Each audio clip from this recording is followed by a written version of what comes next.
Today I'm going to show you how I built my online store.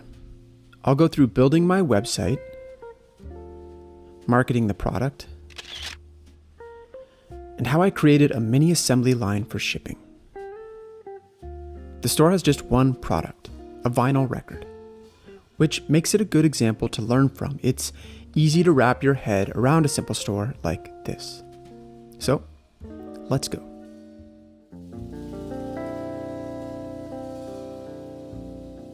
The first step in any online store is product photography.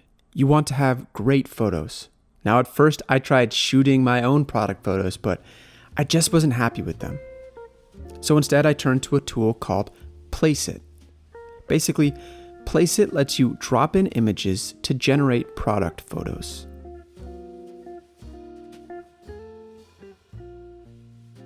And using Placeit, I got some product photos I was happy with.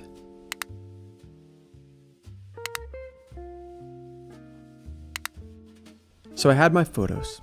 Next, it was time to set up the online store. Now, I had already built my website on Squarespace because, well, if you've watched my previous videos, you know I'm a big fan of Squarespace.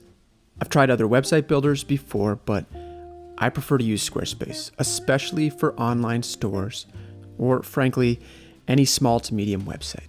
So since I already had my music website on Squarespace, I just needed to set up e-commerce. So first, I created the product.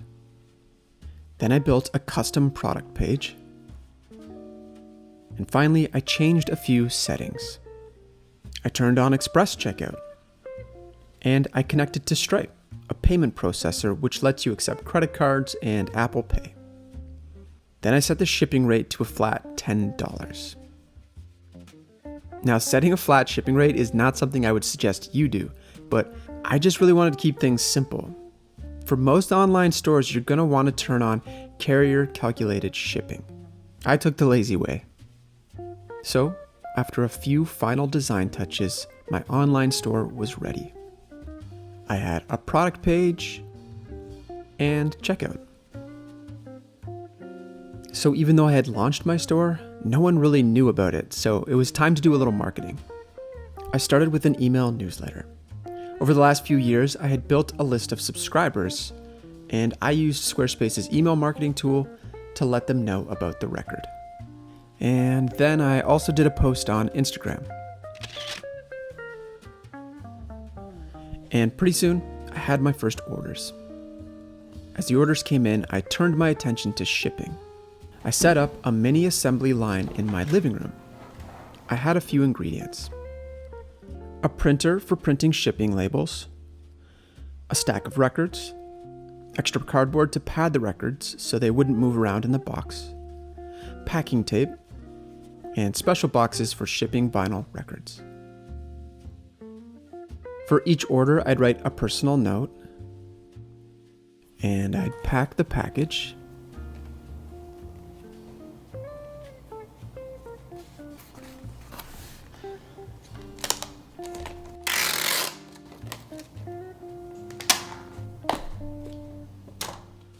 Then I would print a shipping slip from Canada Post. It was actually really easy to do. I printed the slip on sticker paper that I got from Amazon, so that it'd be easy to put on the package. Finally, I marked the orders as shipped in Squarespace, and customers automatically got sent the tracking number. I'd do this throughout the week, and whenever the stack got big enough, I'd do a run to Canada Post to drop them off for delivery. So, 2 caveats about this video. First, this video is just a big picture overview. I have another video that goes way deeper into the actual building of the website. You can find a link to that video in the video description.